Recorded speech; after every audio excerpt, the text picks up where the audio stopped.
The Westervelts came in 1818. Even though there were people here earlier, they're considered the founding fathers of the community. The Blended Young Men's Seminary was founded on the grounds where Otterbein is today, mainly because of a gift of land of the Westervelts, Matthew and Peter. And city lots were platted and sold to benefit that institution. And they, did business here, had mills, farmed, were a real force in the community. James Westervelt was a second generation.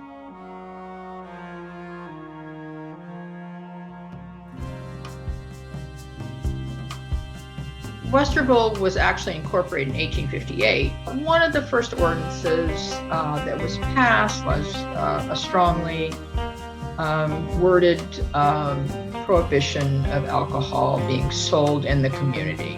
There was a real challenge to it in 1875 and 1879 by a gentleman who had grown up in the surrounding area and was a business owner. He owned a mill here, and in 1875 opened a saloon. The townspeople were outraged, especially the most religious people and the leadership of Otterbein University. And Henry Corbin really was essentially run out of town eventually. I mean, there were explosions in 1875 at his establishment. We still don't know who did that.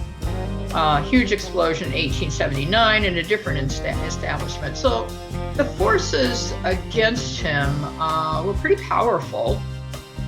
But I think there were a contingent of people like James Westervelt who felt that Henry Corbin had the right by law, because state law had changed and kind of superseded local ordinances, that he had the right to open that saloon. And so that people who were going against him were talking out of both sides of their mouth. They might be talking about freedom, but they didn't want to give him the freedom to run his business.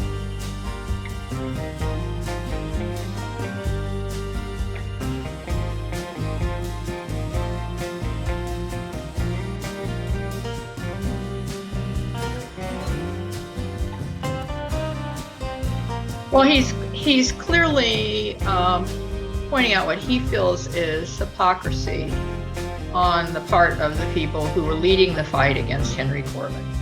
I suspect that some of the business people in the community were concerned about the reputation that the community was getting, especially with a series of explosions.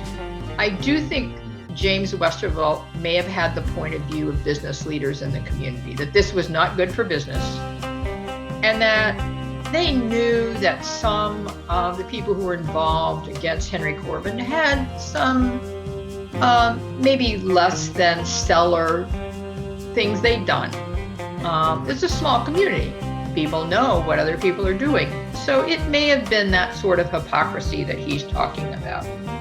And it got really ugly. I mean, people were banding together, and there were people who were spying on who went in and out of Henry Corbin's business.